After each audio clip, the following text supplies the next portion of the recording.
All right, Cowboys Nation. Let's get into it because there's a lot flying around right now and some of it makes sense, while other parts of it don't really hold up when you look closely. The chatter that really caught fire this week was about Jeffrey Simmons and the possibility that the Tennessee Titans could be willing to move him. Now, this all started with one report that threw around some contract numbers. But here's the thing, the math didn't check out. When you start hearing about $31 million in dead money, that sounds dramatic, but that's only the case if Tennessee cut him outright, not if they traded him. In reality, if Simmons were moved, the dead money would be closer to $15 million, not 31, and the team acquiring him would take on a cap hit in the neighborhood of $20 million for next year. That's still a big chunk, no question, but it's not the doomsday figure that was being thrown around. So, here's what makes Simmons interesting. This season, even on a struggling Titans team that looks like it's headed toward a rebuild, Simmons has flashed the same disruptive ability that made him such a force in 2022.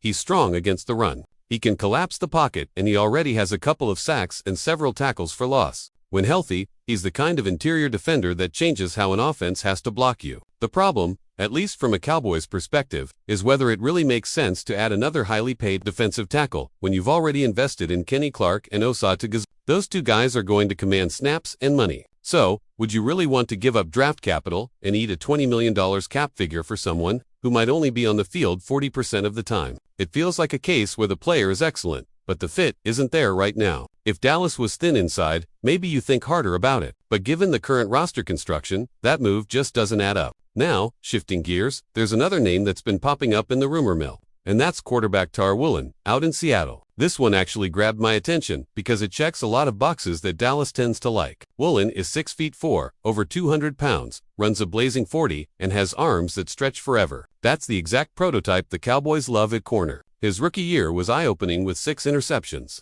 And even though he hasn't quite matched that production since, the upside is there. Reports say his playing time has been reduced this season with other younger guys stepping up. And when a player starts losing snaps in a contract year, that's usually when trade talks heat up. Here's why this one is intriguing. Dallas has not been getting consistent quarterback play. That's just the reality. Bringing in Woolen would instantly upgrade the athleticism and give you a guy who can match up with big-bodied receivers. Something this defense has struggled with. But the concerns are real, too. First off, you've already committed money to Darren Bland. And if Woolen plays well, you'd be looking at paying him in a couple years. Do the Cowboys want to tie up that much money in 2 corners when they still have to figure out what to do with Micah Parsons, CeeDee Lamb, and others? Second, scheme fit matters. Woolen thrives in man coverage, where he can use his length and speed to press and recover. Dallas has been leaning heavily on zone concepts, and that's not really his strength. If you bring him in and then don't use him properly, you're setting yourself up for another mismatch between front office decisions and coaching strategy. That said, if the price is right, this is the kind of move that makes sense because corner is in need. The question is, what right price means. If Seattle wants a mid-round pick, maybe a day 3 selection, then you can talk yourself into it. But if it's going to cost a second rounder or higher, I don't think that's worth it for what could end up being a 1-year rental. It's always a balancing act between filling holes now and protecting your future flexibility. And then there's Cam Jordan. His name came up as a potential trade target. And you know what? It's worth at least kicking around. The Saints are not in a good spot right now, and sometimes veteran players want the chance to chase a ring elsewhere. Jordan has been a monster in the past, one of the most consistent edge rushers of the last decade. But let's be honest, he's not the same guy anymore. He's still solid, but you're not getting double-digit sacks.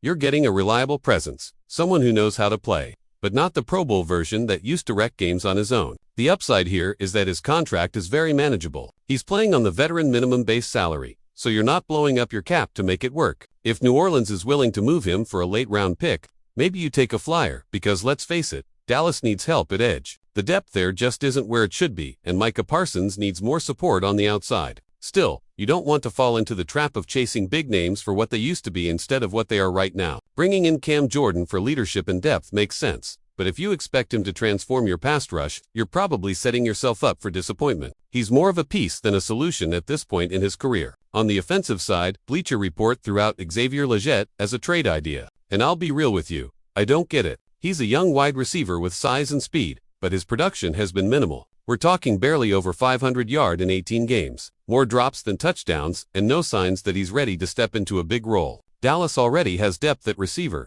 and with CeeDee Lamb only expected to miss a short stretch, trading assets for another body in that room just doesn't make much sense. You've got guys like Jalen Tolbert stepping up in clutch moments, Cavani Turpin giving you that spark, and Brandon Cooks already in the mix. Why add another improving receiver who hasn't shown the ability to consistently produce? That feels like making a move just to say you made one, and that's never smart roster building. So, here's where things stand. Jeffrey Simmons is a fantastic player, but the Cowboys' defensive tackle rotation is already crowded and expensive. Woolen is a high-upside corner who fits the Dallas mold, but you need to be careful about cost and scheme fit. Cam Jordan is a respected veteran who could add depth on the edge, but expectations need to be realistic. And Xavier Legette, that one just doesn't check out at all. The common thread in all of these rumors is that Dallas is being mentioned with every potential trade piece because they're contenders, and contenders are always linked to available talent. The front office has to separate the flashy names from the actual needs, and make sure any move they make truly helps the roster now and into the future. When you look at the way Dallas has been approaching this season,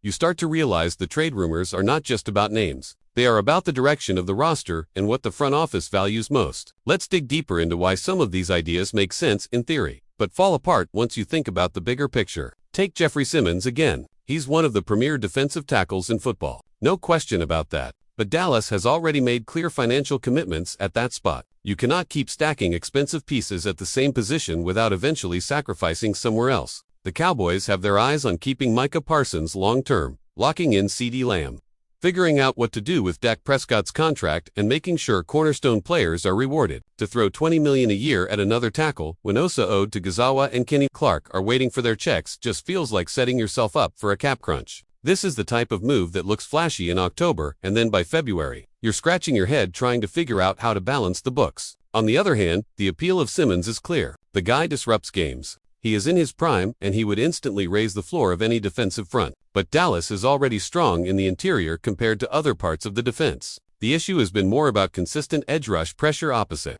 Parsons and cornerback play that can hold up when the pass rush does not get home. So when fans get excited about Simmons, it is understandable. But the smarter play might be to wait and use those resources somewhere else. The fit is the key, and right now is not the right fit. Now, about Woolen. This one fascinates me because the Cowboys love tall, long corners who can run, and Woolen is exactly that. There's a reason people were surprised Dallas did not draft him when he came out. He looked like a natural match for what Dan Quinn loved to do. And even now, under the current coaching staff, the size combination is hard to ignore. But if we were being real, Woolen has not been the same since his rookie breakout. That first year with 6 interceptions turned heads across the league. But since then, his ball production has slowed down and his role has shrunk. Seattle has younger corners who have stepped in and pushed him down the depth chart, which is why this conversation is even happening. If he was still playing like a top young corner, the Seahawks would not even consider moving him. For Dallas, the decision comes down to cost versus upside. If you can get Woolen for a 4th or 5th round pick, you take that gamble. You are buying a low point in his value and betting on your coaches to bring him back to form. If he returns to rookie year Woolen, you just stole a high-level corner for cheap. If he does not, at least you did not mortgage your future.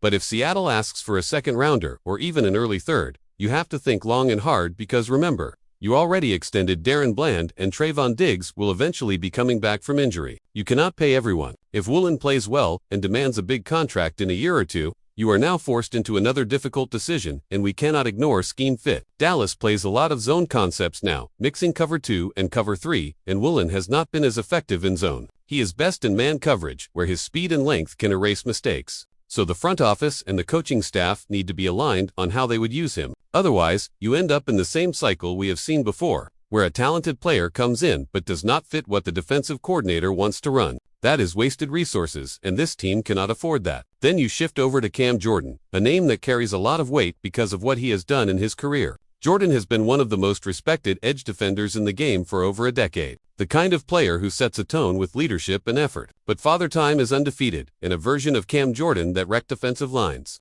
year after year is not the one you would be trading for today. He is still solid, still productive in spurts, but he is no longer a double-digit sack threat. What he does bring is experience, professionalism, and the ability to give you steady snaps while keeping younger guys fresh. For Dallas, the appeal is that he is cheap. His contract is not a problem, so you can add him without worrying about long-term cap consequences. The Saints are struggling, and if they decide to embrace a rebuild, moving Jordan to give him a shot with a contender makes sense. The Cowboys could slide him into the rotation, and his presence would immediately raise the floor of the edge group. But again, expectations matter. If you think Jordan is going to solve your pass rush issues, you will end up disappointed. If you see him as a stabilizer, a veteran voice in the locker room who can still give you meaningful snaps, then it is a sensible move. The price tag and draft compensation should not be high. maybe a late-round pick, which makes it a relatively low-risk gamble. The Xavier Leggett idea is the one that sticks out as the most puzzling. Wide receiver is not where Dallas needs to spend resources right now. CeeDee Lamb might miss a short stretch, but he will be back. You already brought in Brandon Cooks, you have Michael Gallup, and you have younger guys like Jalen Tolbert showing signs of growth. Cavani Turpin continues to flash in limited opportunities,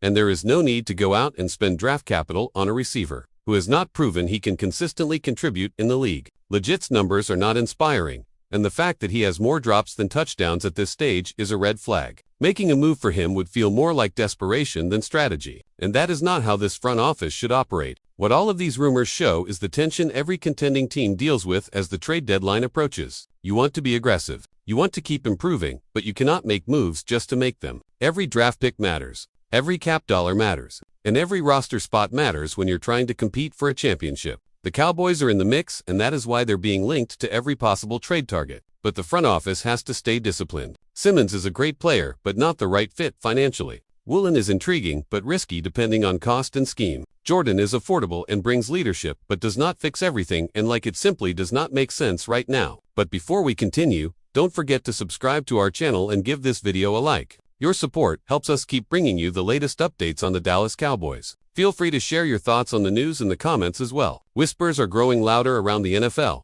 and it seems Dallas Cowboys fans have a reason to get excited. Sources close to the team are buzzing with speculation that T. Higgins, the explosive wide receiver known for his smooth route running and ability to turn short passes into game-breaking plays, is poised to take the spotlight as the Cowboys' new WR1. While nothing has been officially confirmed, insiders suggest that negotiations have been progressing behind closed doors and the energy in free is palpable. Higgins, who has made a name for himself with jaw-dropping catches and a knack for finding the end zone, could be the missing piece Dallas has been craving to stretch defenses and give their quarterback a true top target. The mere thought of Higgins lining up alongside CeeDee Lamb has pundits imagining a receiving duo that could wreak havoc across the NFC. Analysts are already speculating how this pairing might transform the Cowboys' offensive identity, shifting from a strong run-first team to one that can consistently threaten on deep balls and explosive plays. Fans have taken to social media with a mix of skepticism and anticipation, debating how Higgins would mesh with the current roster and what this could mean for the team's playoff aspirations. Some point out that his speed and size make him a natural fit for Dallas offensive schemes,